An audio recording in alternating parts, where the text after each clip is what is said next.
Let's bring in our panel, former senior advisor for the State Department's anti-terrorism program, Morgan Wright, former FBI TDAC Deputy Director Scott Sweetow, and Director and Senior Analyst for Homeland Security and Counterterrorism at the Center for Security Policy, Kyle Shideler.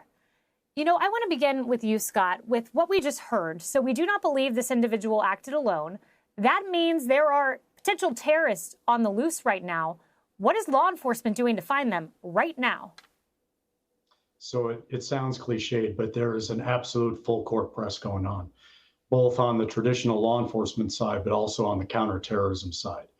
And this means not just the FBI in their role doing both criminal work and intelligence work, but also the rest of our intelligence partners, to include our foreign intelligence partners, because there is almost certainly going to be some kind of a foreign link by the time all is said and done. And they're going to be exploiting all the evidence that's recovered, the improvised explosive devices, the firearms, looking at the house that was apparently set ablaze, which I would suspect would be to cover up evidence of some of the other perpetrators. And lastly, digging into his phones and his social media to really find out who else was involved in this. Because right now, I don't think we know the scope of it. Yeah, Morgan, I don't think we know the scope indeed, especially this is a FoxNews.com headline, and we have no indication that this individual you're looking at, Jabbar, heard what I'm about to share with you. But FoxNews.com said pro-ISIS group called on individuals to conduct New Year's Eve attacks on ahead of the New Orleans massacre. That message from that ISIS group said, lie in wait, seize opportunities, attack them like a hungry lion, eating its heedless prey. That was sent out. This individual had an ISIS flag. Again, no indication that he had heard that message, but you believe that the modus operandi of this attack has indications of ISIS. Why do you believe that, Morgan?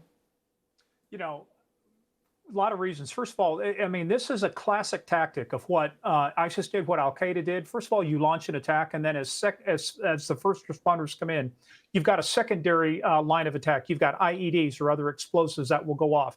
I mean, this is what it looked like. Why have a remote in your vehicle after you engage law enforcement, except for the fact is to ignite, you know, and to activate those additional explosives. So this tells me is that, I mean, it goes back to many of the guests you had on, where the suspect was, where he went for training, when did the cell go operational? There's some reporting out there too, Kaylee, that says the primary target may have been considered not viable. So New Orleans was a secondary target. So you're going to look at them doing reconnaissance on the objective before they get there. So, you know, Bourbon Street is just replete with cameras. I mean, we're going to have a wealth of information, and we're going to need to look at the movement of these folks. What was maybe the primary target? Why was that not viable? Why did they move to a secondary target? So, I mean, this thing is just beginning. It's going to be weeks and months before we get to the bottom.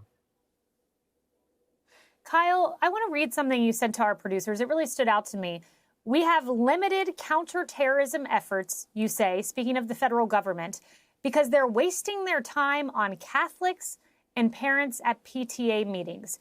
So do you believe some of the headlines we've seen throughout the duration of the Biden administration about the lost focus of the FBI, who ended up retracting that Catholics memo, but nevertheless it existed, do you believe that took the focus away from finding individuals like this guy you're looking at, Jabbar?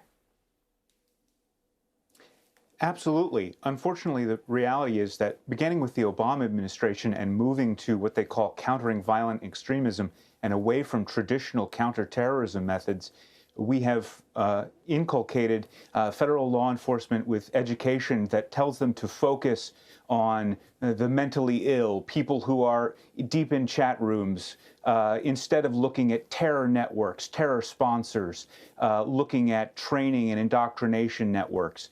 These are things we used to understand after 9/11. We looked at how terrorists moved money. We looked at how they moved men abroad to train them in places like Yemen or Afghanistan. Are we still doing that? Or are we focused solely on this idea of extremists, of minimizing terrorism as something that's just done by a crazy person who spends too much time on his computer? And I think we're paying the cost for that. What a cost we're paying. Kyle, Scott, Morgan, thank you very much. Thank you, Kaylee. Click here to subscribe to the Fox News YouTube page to catch our hottest interviews and most compelling analysis. You won't get it anywhere else.